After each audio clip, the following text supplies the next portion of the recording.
approval of the agenda. So we have a motion for the approval of the agenda. I'll move approval of the agenda. Thank you. And Ian, second. Yes. And Garth, in favor. Yes, sir. And Jill.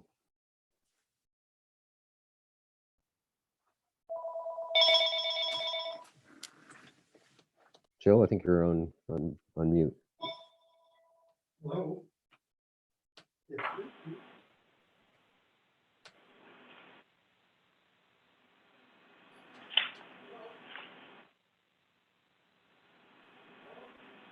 Still waiting for Jill to come off mute.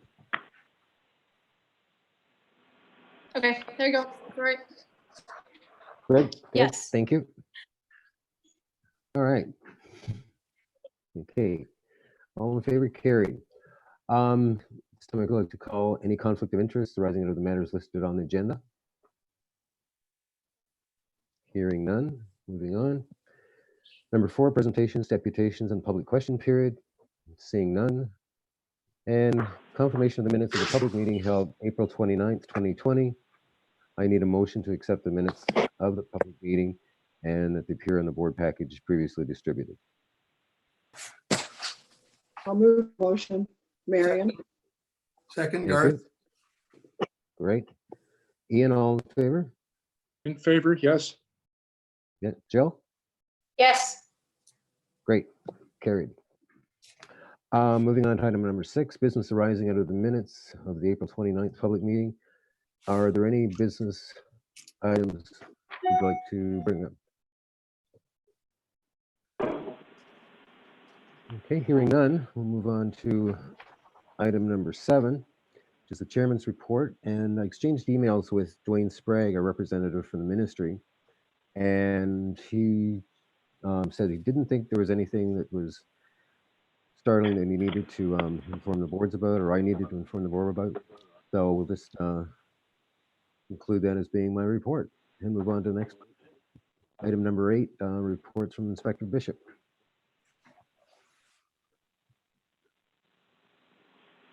Okay, good morning, everybody. Nice to actually be able to see everyone for a change, first time in a few months. We're starting with the auxiliary report, which is really quick because we really don't have one. We shut the auxiliary operations down in March, as did pretty much every other service in the province. We're monitoring this fairly closely, but as of yet, we have not brought them back in, which is, again, consistent with the rest of the province. We'll have to look at what that looks like as we move on and reopenings begin to happen, but for the time being, there really is no auxiliary report until we get restarted. Next, we'll move to probably the criminal investigations branch. Is that the next one in your agenda? Yes, it is. Yep. So obviously, we're still staying busy despite the shutdown with criminal operations. April 16th, the CID members were working with the ROPE squad, the Repeat Offender Parole Enforcement Unit from the province. Spent several days looking for somebody up here that they were trying to locate. We eventually found them without ROPE.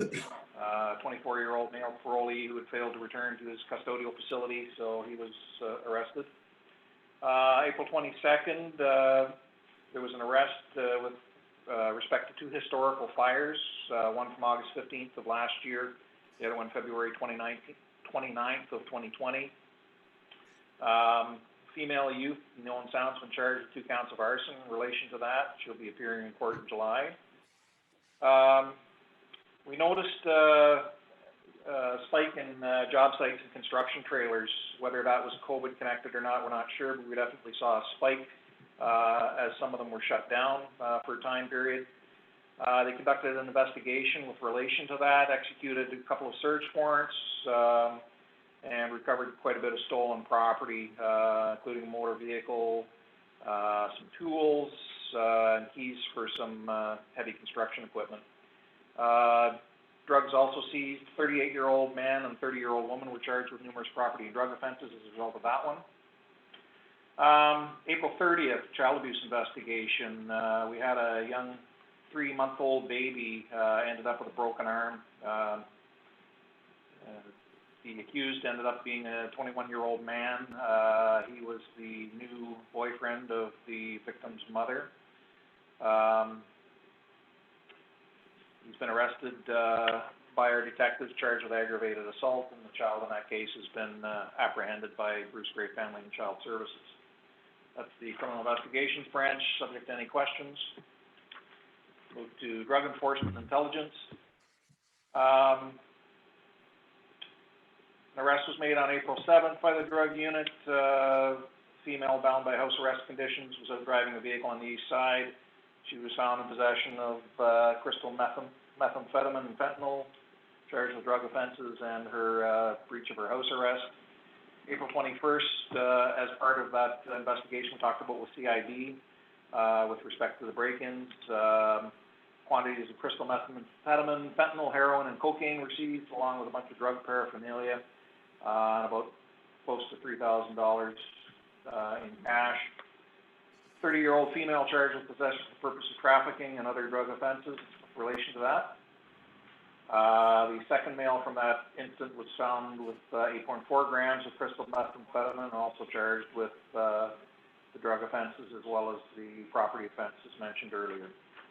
And finally, for drugs, on April 28th, the Drug Unit arrested a 42-year-old male who had recently moved to Owen Sound. There was some surveillance conducted on him as he traveled to Orangeville, met with a drug supplier in a parking lot, public parking lot there, obtained a supply of methamphetamine and fentanyl, and he was arrested as he returned to Owen Sound. He was in possession of more than $2,000 worth of crystal meth and fentanyl, as well as some edible cannabis products, conducted energy weapon, prohibited knife, expandable baton, and about $3,500 in cash. That was a good arrest to charged with all the drug and weapons offenses in relation to that. And that concludes the drug report. Thank you, Inspector Bishop. These reports require no action and will be placed on file with the minutes from this meeting. Moving on to number 9, reports from Inspector Fluney. Yes, good morning. Starting off with collision statistics for the month of April, we were down significantly with only 22 collisions.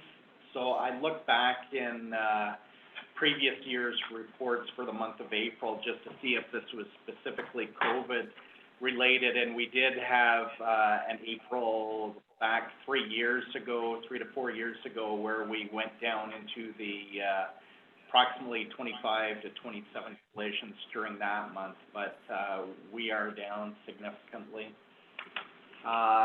Moving on to the Community Services Office. Community Service Officer continued on with the Here to Help Grey Bruce campaign. Campaign has all 5 police services in Grey Bruce involved and 15 community partners, and it's aimed at getting the message out to children that are, of course, in their homes because of the pandemic, and also people in abusive situations, getting the message out to them that there's avenues to report any problems that they're having in the home or abuse. They also got media time with Rogers, Bayshore, The Dock, and the Sun-Times to get the message out on that campaign. The officer also had a provincial teleconference on the kids program and the reshaping of what's being taught in that for the future. Also a teleconference with Parachute Canada, which is an organization that's hopefully going to supply some signage that'll be able to be put in school areas in the fall to get drivers to slow down. We also continued on with COVID-19 community relations with our community partners and getting the message out to seniors and our most vulnerable populations. Also did a part on COVID-19 on Open Line with Bayshore Broadcasting. I created a video on COVID-19 for the Y Youth Justice Program, a piece for Rogers Cable on frauds and scams during the pandemic, and also he's working on a webinar with Georgian College staff on frauds and scams for the students when they return. We've also been participating in some birthday drive-bys for children who, of course, can't celebrate their birthdays with their friends, etc. So we're doing little drive-bys for them, and also participants of the Reach Grey Bruce. And that concludes community services. Moving on to lost hours and training, we had 11 full-time members report sick in April for a total of 59. Complete or partial shifts representing 636 hours. This is high, but we have to consider that 327 of those hours were due to non-work related injuries of only 3 members. We have 1 member that remains on WSIB. As far as training, a lot of the courses across the province are all canceled, as well as conferences. We did have some internal training that occurred. We had 1 member that had previously been on modified duties, receive retraining to return full duties on the road. We had an experienced officer that was hired and received our in-house training and has been assigned to a patrol platoon. We also had a member that had been off on maternity leave and has returned to full duties. They've received their retraining and is back on a patrol platoon. And our recruit constable returned from the police college and commenced patrol duties with a coach officer. Moving on to traffic enforcement, we had 58 Highway Traffic Act charges laid during the month of April, 41 cautions, criminal code and drug charges were at 154, and we had 105 hours of foot patrol in the downtown.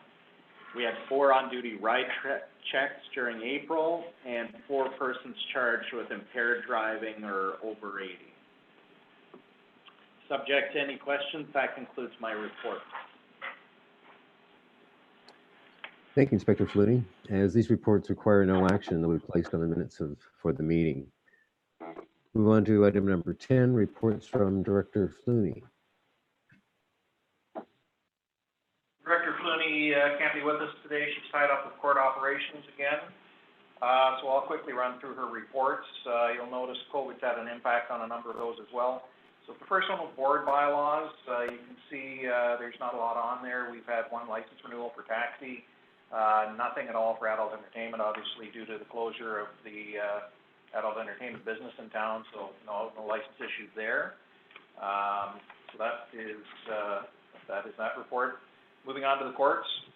As we mentioned at our last board meeting, so COVID has really changed court operations.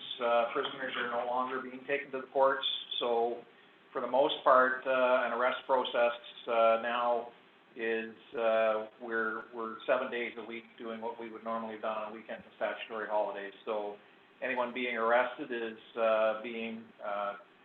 having their court matters dealt with by video link, whether it be from ourselves here at the station or from the correctional facility. So 25 persons appeared by audio remand through the month of April. That is the arrest. Special constables are still being required to man the front doors at the courts because the courts do remain open for certain functions, although we have fewer staff up there, but we do have staff back at the station now, for example, processing the morning court similar to what they would do at the courthouse. So, absent of any questions, that is the court report. I do have a question. It's Marion. Yes? So does this result in lower hours and lower costs to police services or more with the way things are being conducted now? For the most part, for the first couple of months, we maintained the hours that because nothing much has changed. I think now we're looking at some slight reductions in hours, but I'll let the chief answer that. Yeah, so thank you. The changes really haven't affected a lot of the staffing levels, especially during the implementation, because the courts remain open. So we have to have a minimum staff at the court building in order to facilitate that. 2 people doing screening at the front door and 1 to relieve them and cover the rest of the building. As well, we have to maintain the 2 officers here for looking after prisoners and running the court process here in the building. So we're at that minimum. Earlier on, we had a few more, and now in the last couple of weeks, we've started to cut back the hours slightly in order to now that it's been a little bit more efficient, now that we know the timing a little bit more. The first little while, what's supposed to happen at 10 o'clock wasn't starting until sometimes 1 or 3 o'clock in the afternoon because of the delays in working out the bugs from the court end of things. So it's getting better, but it's still not perfect. Okay, thank You're welcome. Okay, and the final report for Director. Sorry, the final report for Director Flooney is records. Local criminal record checks are being completed, sent back to the individuals within a week of submitting them. As we've mentioned in previous meetings, we moved to the online format for that. It seems to be working well. And in terms of our third-party records, our bulk searches, there were 2,590 conducted in April. If there's no questions, that concludes Director Flooney's reports. Thank you, Inspector. As the reports also require no action that we place on minutes from this meeting. Now move on to item 11, reports from Director Bell Matheson. So unfortunately, I don't have your standard business analysis tool reports this month. When I ran them this month, they said we had 237 occurrences, and that's a little low. So I didn't carry on with that. Ticket's been created, so hopefully I'll have both months for you next month. Do you want me to do the 911? Yeah. Yep, okay. So I do have a little 911 information to pass on for you. So in 2019, we had 62,468 911 calls, and then that's up about 10,000 from 2018. We kept 46% of those calls, so for keeping those calls, that's police and fire for Grey and Bruce County, and then Cobourg, Port Hope, and Dryden as well. 18,000 of those was transferred to ambulance, and then another 14,000 was transferred to the OPC or other police in municipal situations. And then 951 of those were transferred to fire, and those would be fire departments outside the ones that we currently dispatch for. The biggest increase that we've had in 911 is the no voice, abandoned, or disconnected calls. Those have almost doubled in the last year, and that's due to pocket dials from cell phones primarily, and invalid cell phones that kids like to play with.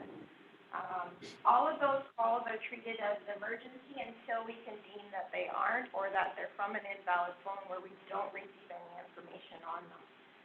Dispatchers will conduct ringbacks on those calls. They will attempt to get voice contact with the person who initiated the call. If it's a child that answers the phone, then we attempt for probably 5 minutes at a minimum, trying to get an adult to come to the line. And then they'll ask questions that require yes and no answers, basically, to determine if there's an emergency at the address that they're at. A little bit more difficult with those calls is with the cell phones, you don't get an actual address that's delivered. You get the closest tower with a proximity. So it'll be like a 400-meter radius with 90% certainty. Those calls will dispatch to the officers, and the officers will go go around the area and see if they can determine an emergency in that area if we are unable to get an answer on ringback or there's an open line. The missed dials and unintentional calls, they take up a little bit more time because the dispatchers are sitting on an open line with the caller. listening to the background information, trying to obtain an address, trying to get voice contact with those. Some of you may have experienced it yourself with the Apple phones. If you hit the side button 5 times, it automatically makes a call to 911, and the dispatchers get to listen to a conversation that you're having in the car as you're driving, or phones in people's purses, or as they're running down the street. It's hitting their carriers, so it calls 911, and you have to try and get their attention by yelling at them. So a Guilty. lot of times, Guilty. sorry? Is it guilty? Guilty? Oh, yes. Yes, we've had one or two here. So those calls are taking up a little more time and draining them for the communication staff and for the dispatchers. And then the last slide there, we've had, so it just shows you approximately when the majority of the 911 calls are coming in, and it's between 9 o'clock in the morning and midnight. Any questions?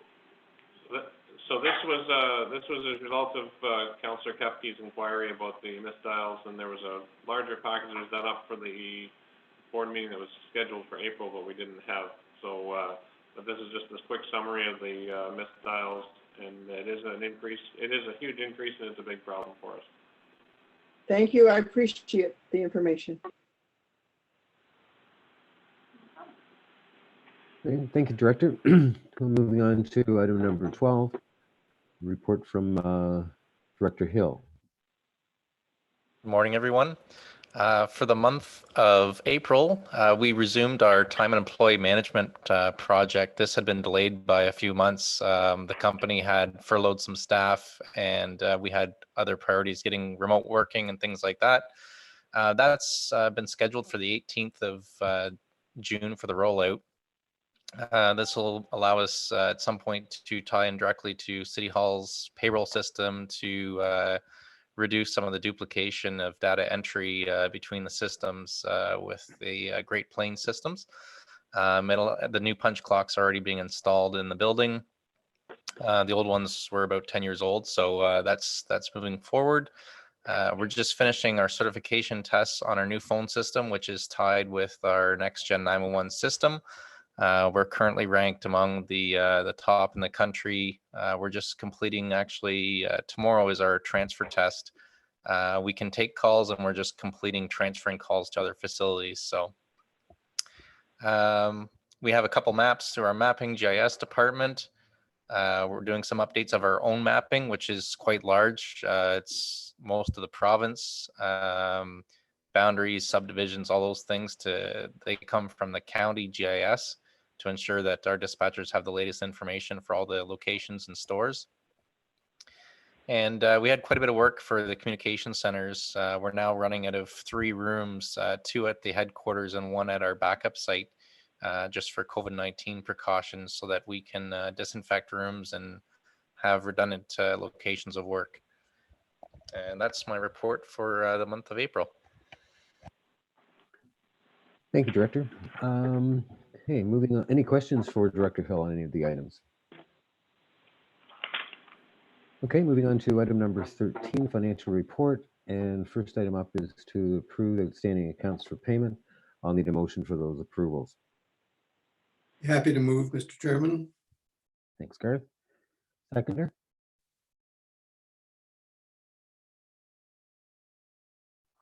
Jill's on mute. Jill? Thank you. Ian, in favor? In favor. Marion, in favor? Yes, in favor. Thank you. Moving on to item number 14, reports from Chief of Police. If you want, I'll just go over quickly the financial report from April before we move on. Yep. So, looking at the overall numbers, as I explained last time, some of the budgeted periods and the actuals are out of whack just because there were 3 pay periods in the first month of the year in January. So that takes a while to balance out. But overall, the numbers seem to be in line. And speaking with our financial advisor, our financial person, there is nothing that seems to be concerning at all. The police civilians, if you look at the overtime, and, for dispatch and records, there's some extra overtime there, in order to meet some of the needs during COVID, and also, training some new individuals. Some of the wages are increased because of the fact that we have to have somebody there training and pay the person who's being trained, so, that, was an increase that was unexpected, but we'll look after. And as well, in the court security, there's been no, receiving of the government grant yet, so, those numbers, if you look at them on their own, look out of whack. But other than that, everything else seems to be all right. We're trending in the right direction. If anybody has any questions? I think it's a good report. Thank you.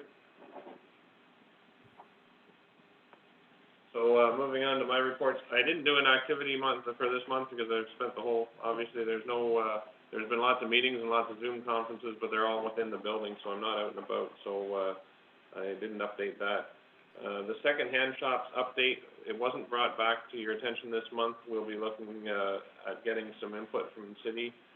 We provided them with a copy of the proposed changes, and we just want to make sure it's in line and compliant with the, bylaws and current bylaws on the city. So, we're waiting to hear back from those, and then we're gonna bring it all at one time. The current OSPS vehicle contracts, an update, the oil changes and the vehicle services and repair and maintenance, they haven't gone out yet from the city. We're working with city purchasing and getting those out, and there's been an extension, sent out,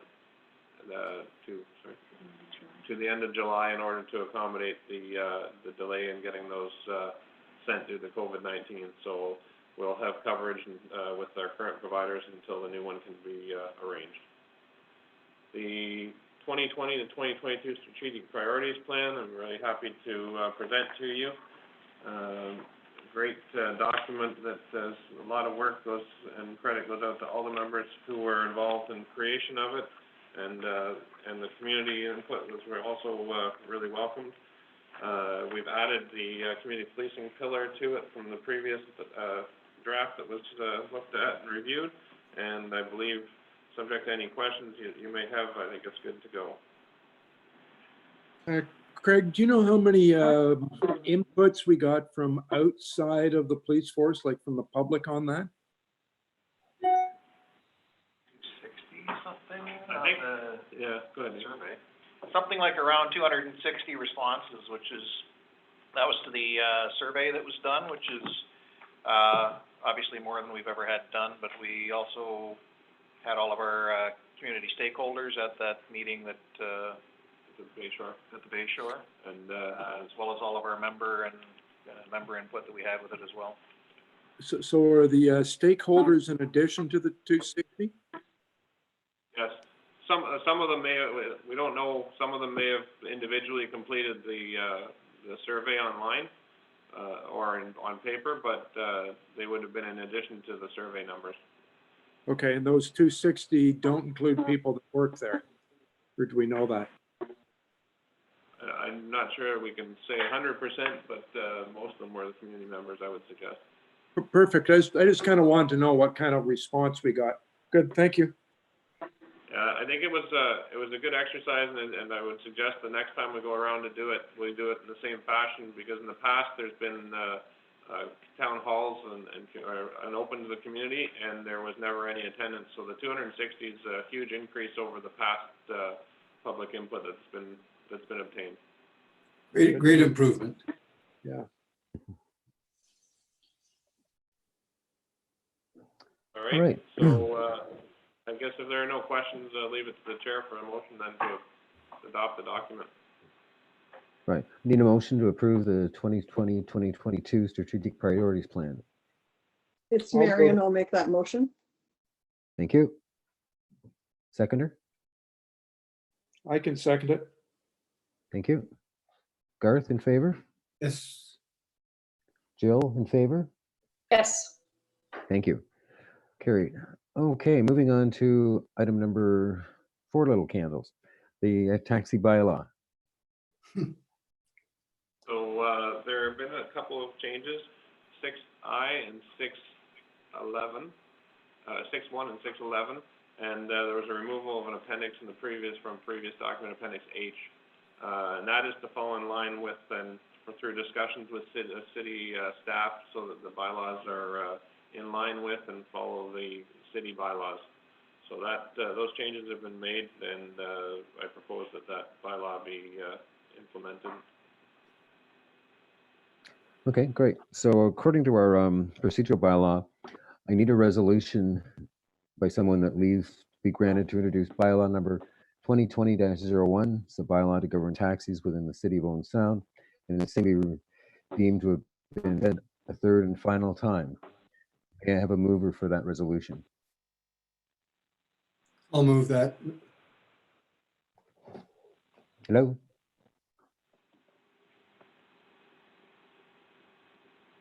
It's Marion. I'll second it.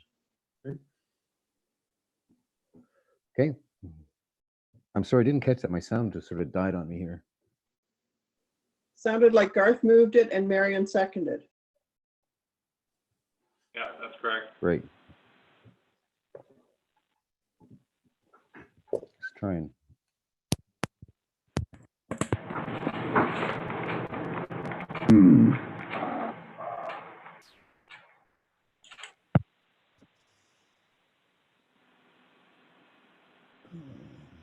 Okay.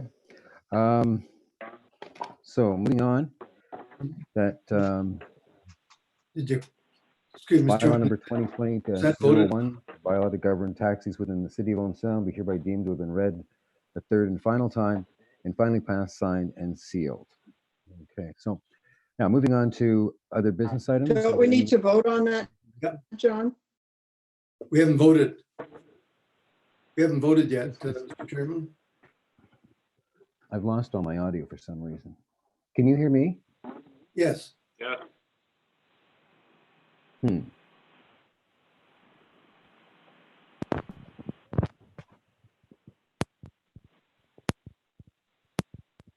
that make any difference? Can you hear us? Vaguely.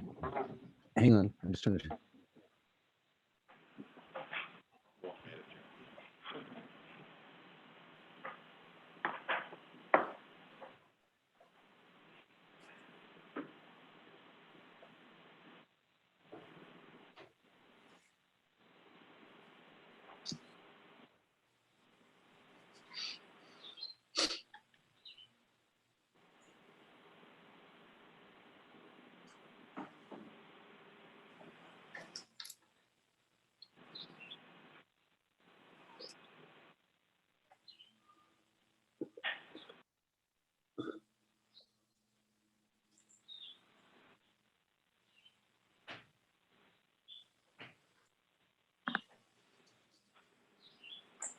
There, you can still hear me?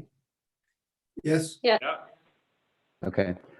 Somehow I've lost it through my headset. So anyways, I'll have to work through that. Sorry, there were some questions there.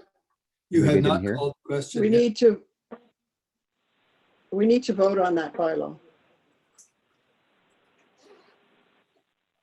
Okay, so there was a resolution that was to introduce it.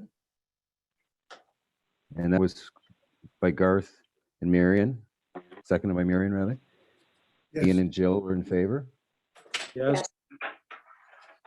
Okay, so then after that, under the, I think under the procedural bylaw, the statement that I read does not need to be have a mover and a seconder.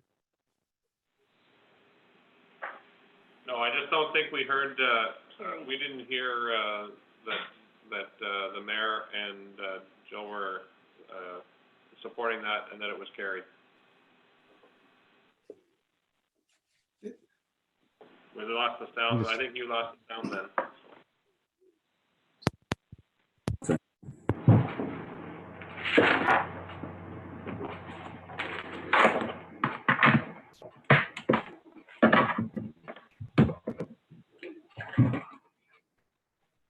that sounds like an assault.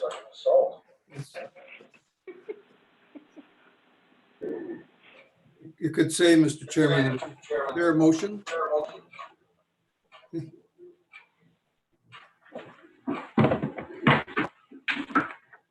know why it's just that.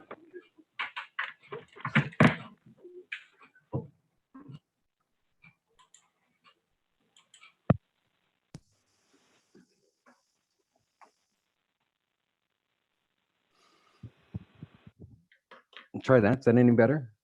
Yep. Yeah, you can hear me and I can't hear you for some reason. I don't know what the issue is.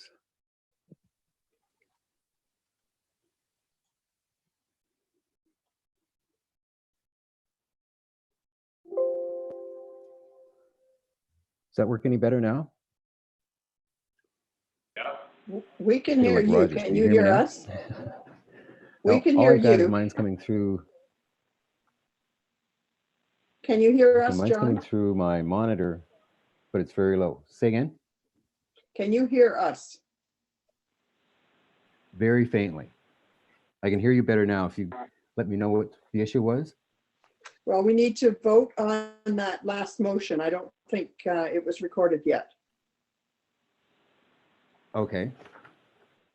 So could I have someone to make the motion? I We made the already- motion. I made the motion. Marion seconded the motion. You just need to call it.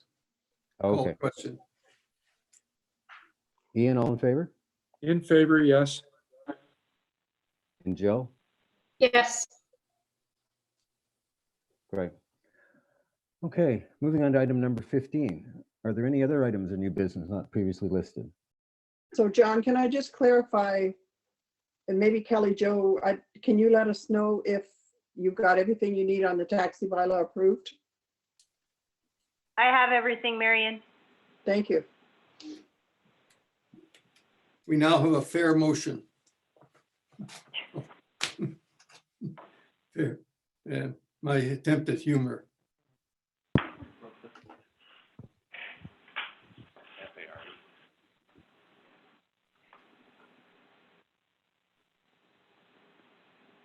All right. So now can we move on to item 15? Yes. Thank you. Is there any other items or any new business?